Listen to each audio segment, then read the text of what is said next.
ഇന്നലെ സഭയ്ക്കെതിരെ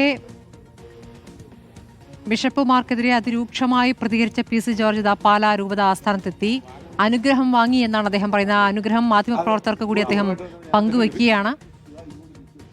അഖിൽ കെ വിവരങ്ങളുമായി. അഖിൽ, ഇപ്പോൾ അനുനയ ചർച്ചകൾക്കായി പറഞ്ഞത് അധിക പ്രസംഗമായി എന്ന തോന്നലാണോ പാലാ രൂപത ആസ്ഥാനത്തേക്ക് പി സി ജോർജ് എത്തിയത്? എന്താണ് ഈ കൂടിക്കാഴ്ചയുടെ വിവരങ്ങൾ? എത്ര നേരം നീണ്ടു ഈ കൂടിക്കാഴ്ച?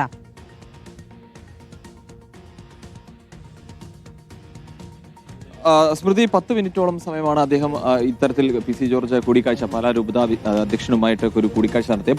10 മിനിറ്റിലധികം സമയം നീണ്ടുതരുന്നു. അദ്ദേഹം കൃത്യമായി തന്നെ പറയുന്നുണ്ട്, തനിക്ക് അതായത് ചില ബിഷപ്പുമാരെന്ന് താൻ കൃത്യമായി പറഞ്ഞിരുന്നു. ചില ബിഷപ്പുമാരാണ് ഇത്തരത്തിൽ പ്രശ്നങ്ങൾ സൃഷ്ടിക്കാനോ അല്ലെങ്കിൽ ആ രീതിയിലുള്ള പ്രവർത്തനങ്ങൾ നടത്തുകയോ ചെയ്തത്. അതിൽ പ്രധാനമായും ഈ കാഞ്ഞിരപ്പള്ളി ബിഷപ്പിന്റെ കാര്യം തന്നെയാണ്. ആ കാഞ്ഞിരപ്പള്ളി ബിഷപ്പിന്റെ കാര്യം ഇന്നും അദ്ദേഹം ആവർത്തിച്ചു എന്നുള്ളതാണ്. പക്ഷേ കല്ലറങ്ങാട്ട് പിതാവ് വളരെ കൃത്യമായ രീതിയിൽ ഒരു നിഷ്പക്ഷ നിലപാടാണ് സ്വീകരിച്ചത്. ഇന്ന ആൾക്ക് വോട്ട് ചെയ്യണമെന്നോ ചെയ്യരുതെന്നോ പറഞ്ഞിട്ടില്ല. പക്ഷേ ഇത്തരത്തിൽ കാഞ്ഞിരപ്പള്ളി ബിഷപ്പ് അത് തെറ്റിച്ചു. അതായത് പി സി ജോർജിന് വോട്ട് ചെയ്യരുതെന്ന് കന്യാസ്ത്രീകൾ വിളിച്ചു പറഞ്ഞു. അവർ തന്നെയാണ് തന്നോട് പറഞ്ഞത്. അങ്ങനെയാണ് താൻ അറിയുകയും ചെയ്തത്. അതുകൊണ്ടുള്ളൊരു എതിർപ്പ് വിയോജിപ്പ് അത് തന്നെയാണ് താൻ പ്രകടിപ്പിച്ചതെന്നുള്ളതോടൊപ്പം തന്നെ ദീപികയ്ക്കെതിരെ ഒരു രൂക്ഷമായ വിമർശനം ഇന്ന് വീണ്ടും ഉണ്ടായിരിക്കുന്നു എന്നുള്ളതാണ് മറ്റൊരു പ്രധാനപ്പെട്ട കാര്യം എന്ന് പറയുന്നത്. അതിൽ കൃത്യമായി തന്നെ ദീപികയുടെ തലപ്പത്തിരിക്കുന്ന ആളുകളെ പോലും പ്രതികരണം ഒരു രൂക്ഷമായ ഭാഷയിലുള്ള പ്രതികരണം അദ്ദേഹത്തിന്റെ ഭാഗത്തും ഉണ്ടായിട്ടുണ്ട് എന്നുള്ളതാണ് പ്രധാനപ്പെട്ട വിഷയം എന്ന് പറയുന്നത്. എന്തായാലും ഈ വിഷയത്തിൽ ഒരു കൃത്യമായ ഒരു മറുപടി പി സി ജോർജ് പറയുന്നുണ്ട്. ഈ കൂടിക്കാഴ്ച പക്ഷേ അത് സൗഹൃദമായിട്ടുള്ള കൂടിക്കാഴ്ചയാണ്. അതായത് ഈ കാര്യങ്ങൾ രാഷ്ട്രീയം പറയാനോ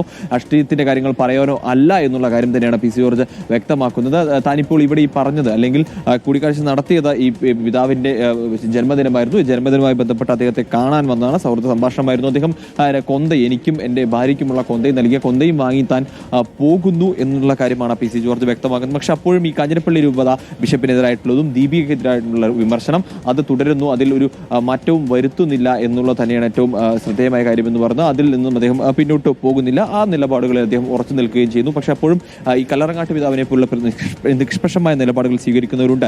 ചിലർ നിഷ്പക്ഷമായ നിലപാട് സ്വീകരിക്കുന്നില്ല. അതിലൊരു വിയോജിപ്പ് തന്നെയാണ് അദ്ദേഹം കൃത്യമായി തന്നെ വ്യക്തമാക്കിയിരിക്കുന്നത്. അതിലൊരു കൃത്യമായ എതിർപ്പ് അദ്ദേഹം പ്രകടമാക്കി എന്നുള്ളത് തന്നെയാണ്. പാലാ രൂപത ആസ്ഥാനത്തെത്തി അനുനയ ശ്രമങ്ങൾ നടത്തിയിരിക്കുന്നു പി സി ജോർജ് എന്നുള്ളതാണ്.